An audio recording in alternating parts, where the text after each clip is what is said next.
So, Senator Obama, beginning with you, tell us as specifically as you can, how would a President Obama be different than a President Clinton in managing the nation's economy?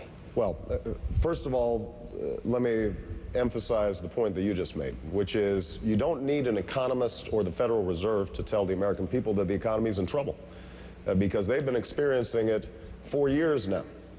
Everywhere you go, you meet people who are working harder for less. Wages and incomes have flatlined. People are seeing escalating costs of everything from health care to gas at the pump. And so people have been struggling for a long time, and in some communities, they have been struggling for decades now. So this has to be a priority of the next president. Now, what I've said is that we have to restore a sense of fairness and balance to our economy. And that means a couple of things. Number one, with our tax code, we've got to stop giving tax breaks to companies that are shipping jobs overseas and invest those tax breaks in companies that are investing here in the United States of America. We have to end the Bush tax cuts to the wealthy and to provide tax breaks to middle-class Americans and working Americans who need them. So I've said that if you are making $75,000 a year or less, I want to give a offset to your payroll tax that will mean $1,000 extra in the pockets of ordinary Americans. Senior citizens making less than $50,000, you shouldn't have to pay income tax on your Social Security. We pay for these by closing tax loopholes and tax havens that are being manipulated.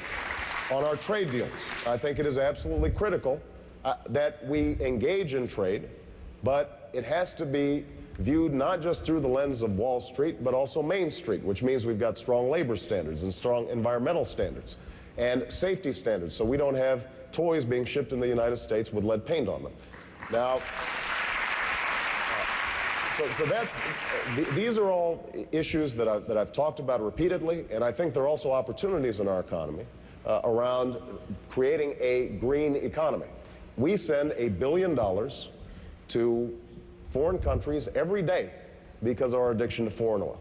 And for us to move rapidly to cap greenhouse gases, generate billions of dollars that we can reinvest in solar and wind and biodiesel, that can put people back to work. So now I don't want to take too much time, and I'm sure we'll be able to spend more time discussing this. Senator Clinton and I think, both agree on many of these issues.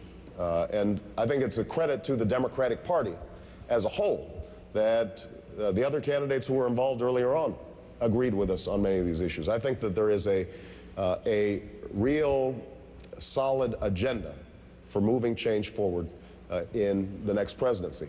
The question people are going to have to ask is, how do we get it done?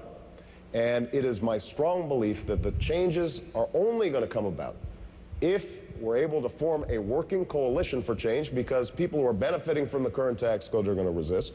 The special interests and lobbyists are going to resist. And I think it has to be a priority for whoever the next president is to be able to overcome the dominance of the special interests in Washington to bring about the kinds of economic changes that I'm talking about. And that's an area where Senator Clinton and I may have a slight difference, but I'm happy to let her speak first and then can pick up on anything that's been left out.